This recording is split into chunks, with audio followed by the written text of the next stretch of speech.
Setelah mendengar bahwa buah jiwa telah muncul di reruntuhan kuno, Feng Junse pun sedikit terkejut dan segera bertanya kepada tetua tersebut dari manakah dia mendapatkan informasi itu.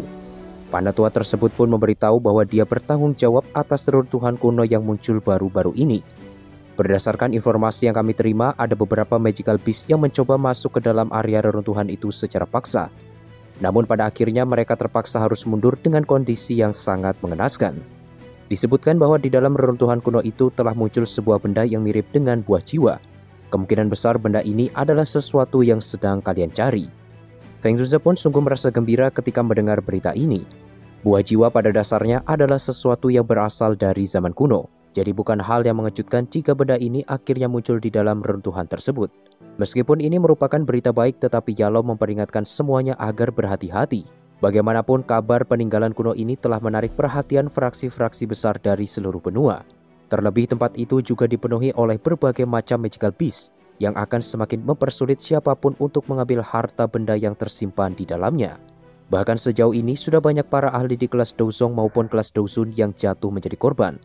Tentu saja daya tarik dari reruntuhan kuno sangatlah besar, mengingat apa yang tersimpan di dalamnya telah diwariskan selama bertahun-tahun. Semua orang yakin peninggalan yang ada di dalamnya jelas berasal dari seorang ahli tingkat tinggi yang bahkan telah mencapai puncak kelas Doseng. Mendengar hal itu, Xiaoyan pun seketika termenung. Keberadaan Doseng sejatinya sangatlah mengerikan dan hampir mencapai puncak kultivasi di benua Doki. Oleh karenanya, siapapun yang berniat mencari benda peninggalan ahli setingkat ini bisa dikatakan sama saja dengan mencari kematian. Feng Junse pun lantas menambahkan, reruntuhan kuno sebenarnya tidak hanya berisi peninggalan berupa benda mati, tetapi manusia juga termasuk di dalamnya. Jika benar di tempat ini terdapat peninggalan dari seorang elit Doseng, hal ini jelas akan membuat semua orang berlomba-lomba untuk memperebutkannya. Sebagai contoh, mantra api yang kau latih adalah metode yang kami temukan di reruntuhan kuno kala itu. Dan untuk bisa membawanya kembali, aku dan gurumu harus melewati pertempuran hidup dan mati. Di samping itu, reruntuhan ini kemungkinan jauh lebih berbahaya dari yang pernah kutemukan di masa lalu, dikarenakan kemunculannya sendiri yang berada di wilayah kekuasaan magical beast. Sangat disayangkan Feng Junse tidak bisa ikut campur lebih jauh terkait masalah ini, mengingat setelah insiden sebelumnya, Pavilion Bintang Jatuh telah menjadi target utama dari Aula Jiwa. Jika mereka sampai lengah sedikit saja, maka hal ini bisa saja menimbulkan masalah serius. Selain itu, kondisi Yalo sekarang juga masih belum pulih, sehingga tidak ada satupun dari mereka yang bisa pergi bersama Xiaoyan. Xiaoyan tentu mengerti situasi tersebut dan tak akan melibatkan Feng Junse dalam misi kali ini, apalagi gurunya. Mendengar keputusan itu, Yalo jelas dipenuhi kekhawatiran, mengingat reruntuhan kuno merupakan tempat yang sangat berbahaya. Xiaoyan pun sontak menjawab, "Guru, tenanglah, meskipun aku bertemu ahli kuat seperti Zexing sekalipun. Namun dengan kekuatanku sekarang, aku sangat yakin mampu menghadapinya. Jika keadaan benar-benar di luar kendali, aku pasti akan segera mundur dan tak akan memaksakan diri." Setelah mengatakan itu, Xiaoyan kemudian meminta Feng Junse agar memberikannya peta lengkap dan bersiap untuk memulai perjalanan menuju reruntuhan kuno. Sambil menghela nafas berat, Feng Junse pun menuruti permintaan Xiaoyan. Pada saat ini hanya dialah satu-satunya harapan yang bisa mereka andalkan. Di situ dia juga meminta Xiaoyan agar membawa Mu Qingluan pergi bersamanya. Bagaimanapun dia berasal dari klan Magical Beast yang mungkin saja akan cukup membantu dalam perjalanan nantinya. Singkat cerita, setelah membuat keputusan tersebut, kelompok Xiaoyan pun akhirnya bergegas pergi menuju wilayah selatan Dataran Tengah, tempat di mana reruntuhan kuno itu muncul. Perjalanan menuju wilayah Magical Beast ini tentu tidak akan berjalan mulus, apalagi ada begitu banyak ahli yang tergila-gila dengan peninggalan kuno. Oleh karenanya, Xiaoyan pun membawa Tianhuo, Xiao Yishan, Xian, Xiongzhan, dan juga Mu Qingluan untuk membantunya mendapatkan buah jiwa nantinya. Sesaat kemudian, Xiaoyan lantas meminta Mu Qingluan untuk menjelaskan situasi di wilayah yang akan mereka tuju, serta kekuatan dari fraksi-fraksi yang berada di dalamnya. Mu Qingluan pun sontak menjawab bahwa 70% wilayah tersebut dikuasai oleh klan Magical Beast, termasuk 3 klan utama yaitu klan Heaven Demon Phoenix, Nine Sirin Deep Ground Python, dan klan Ancient Void Dragon. Mu Qingluan juga memperingatkan Xiaoyan agar jangan sampai bertemu dengan klan Phoenix Iblis Surgawi. Sebelumnya Xiaoyan bisa selamat itu semua karena kekuatan Feng Qing'er yang tidak seberapa. Namun jika dia sampai bertemu dengan para tetua dari klan tersebut, mereka pasti akan langsung merasakan esensi darah Phoenix kuno yang ada di dalam tubuh Xiaoyan. Meski saat ini Xiaoyan telah mencapai ranah Douzun, namun klan Phoenix Iblis Surgawi bukanlah sesuatu yang bisa dia kalahkan seorang diri. Xian yang mendengar hal itu pun sontak bersuara dan mengatakan, suku Phoenix Iblis Surgawi bukanlah apa-apa. Xiaoyan, selama aku berada di sampingmu, maka kau tidak perlu mencemaskan mereka semua. Mu Qingluan pun sedikit tertegun ketika mendengar kata-kata Xian ini. Meskipun dia tahu bahwa latar belakang gadis ini tidaklah biasa, namun ucapannya itu sudah terlalu berlebihan. Kata-kata semacam itu bahkan hanya berani diucapkan oleh 3 klan utama yang berkuasa di wilayah Magical Beast. Berbeda dengan Mu Qingluan, Xiaoyan yang mengetahui status Xian pun hanya bisa tersenyum tak berdaya. Akan tetapi meski dia berasal dari klan Void kuno, tetapi kekuatan Xian saat ini masih terlalu lemah dan belum cukup untuk membuat klan Phoenix Iblis Surgawi merasa ketakutan. Oleh sebab itu, Xiaoyan tetap harus memikirkan solusi lain untuk menghindari klan Phoenix ke depannya. Mu Qingluan pun lantas menambahkan bahwa klan Piton 9 Tanah adalah klan yang memiliki anggota terbanyak di wilayah ini. Tentu saja semakin banyak anggotanya menunjukkan bahwa garis keturunan mereka semakin tercampur dan tidak murni lagi. Sedangkan klan Ancient Void Dragon masih terlalu misterius bahkan di dunia Magical Beast sekalipun. Mu Qingluan sendiri tidak tahu apakah klan kuno ini memiliki klan pendukung atau tidak. Mendengar penjelasan panjang tersebut, Xian pun kembali bersuara, klan Phoenix Iblis Surgawi sebenarnya tidak sekuat yang kau gambarkan. Masih ada beberapa Magical Beast yang memiliki garis keturunan sejak zaman kuno. Selain itu, leluhur klan tersebut yang dikenal sebagai Surga Phoenix Iblis Surgawi yang mampu bersaing dengan naga Void kuno di masa lalu juga sudah tidak ada lagi di dunia ini. Dikarenakan pembicaraan tersebut semakin intens, Xiaoyan pun lantas mengalihkan pembicaraan dan kembali membahas wilayah yang akan mereka tuju. Dikabarkan bahwa peninggalan kuno ini muncul di dalam wilayah kekuasaan klan Piton 9 Tanah. Karena berita adanya teknik Douklastian yang muncul, kemungkinan anggota dari klan Piton 9 Tanah juga akan ikut berpartisipasi. Pada saat itu, pertarungan sengit pasti tidak akan bisa terhindarkan, oleh karenanya kelompok Xiaoyan harus bisa mendapatkan buah jiwa dan pergi secepatnya dari tempat ini. Singkat cerita, 4 hari pun berlalu dan kelompok Xiaoyan akhirnya tiba di wilayah pegunungan Magical Beast yang sangat luas. Tidak hanya mereka, berbagai kelompok Magical Beast yang mampu bertransformasi dalam bentuk manusia, serta para ahli dari penjuru benua juga terus bermunculan dan menuju ke arah yang sama. Xiaoyan pun tanpa sadar mengerutkan keningnya. Tidak disangka daya pikat dari peninggalan kuno akan sebesar ini. Satu-satunya yang Xiaoyan khawatirkan adalah fraksi-fraksi besar yang datang secara berkelompok. Jika situasi kedepannya tidak melebihi harapan Xiaoyan, dia kemungkinan juga akan bersaing untuk mendapatkan teknik Douklastian yang sedang ramai dibicarakan. Jika dilihat dari kelasnya, teknik ini seharusnya sebanding dengan teknik pembantaian api lotus milik Xiaoyan. Tak berselang lama mereka pun akhirnya memasuki area tujuan yang disebut sebagai Pegunungan Tulang.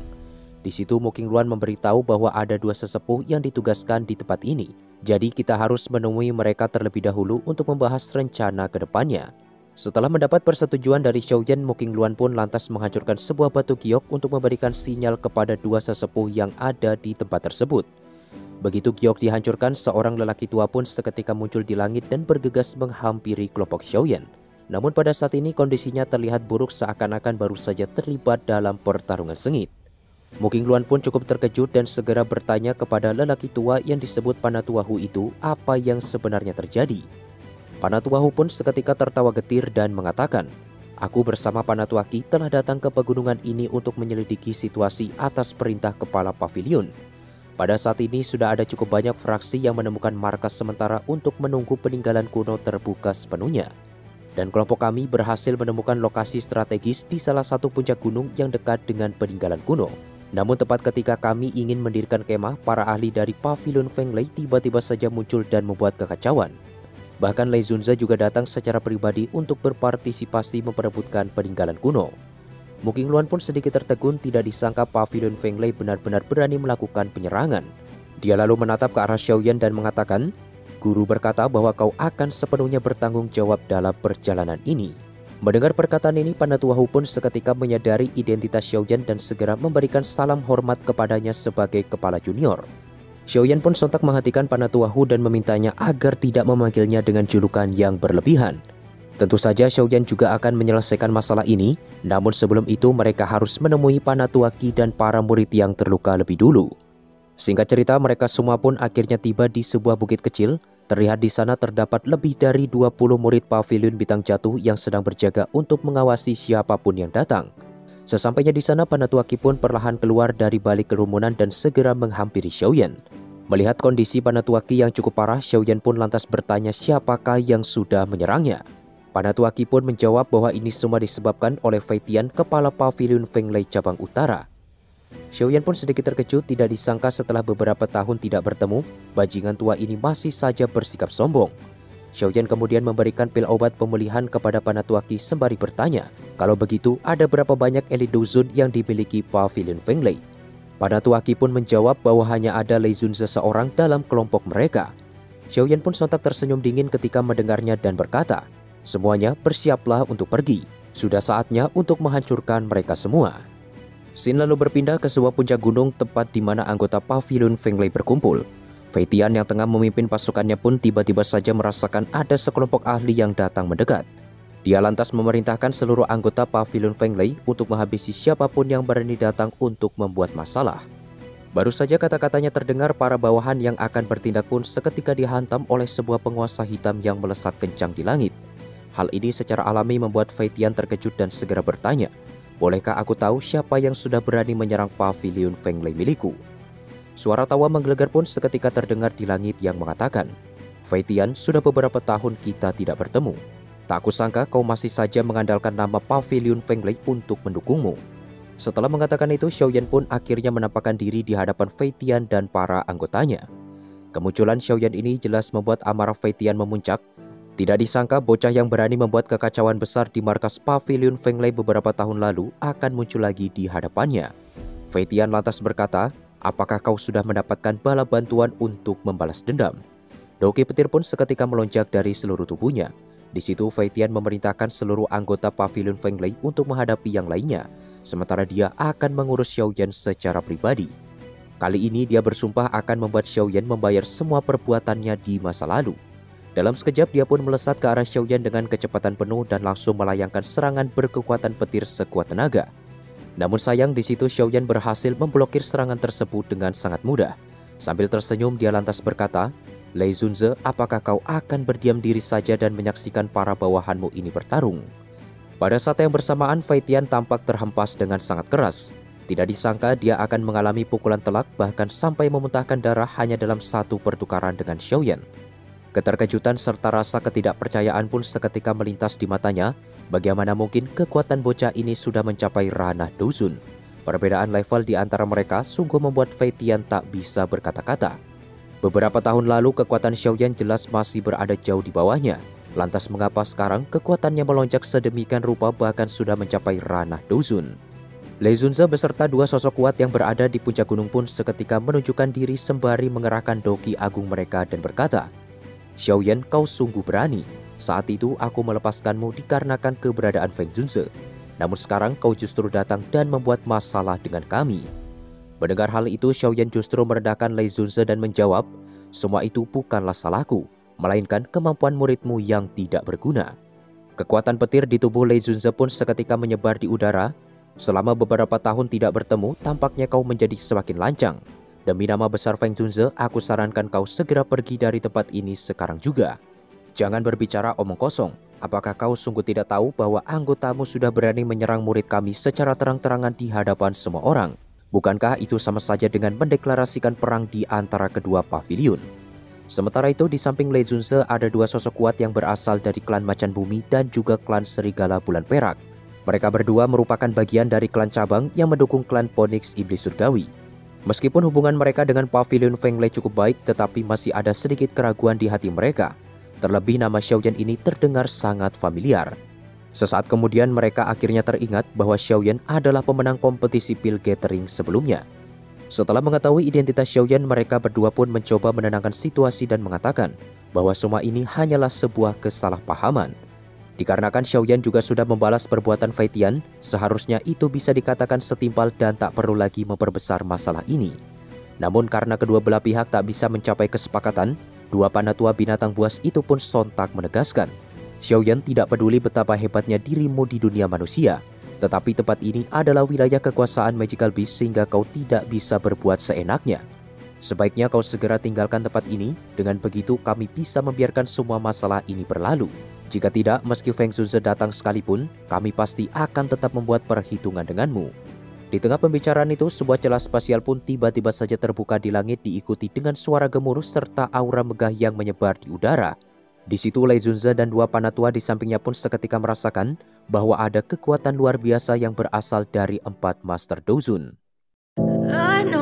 told your friend you're not okay?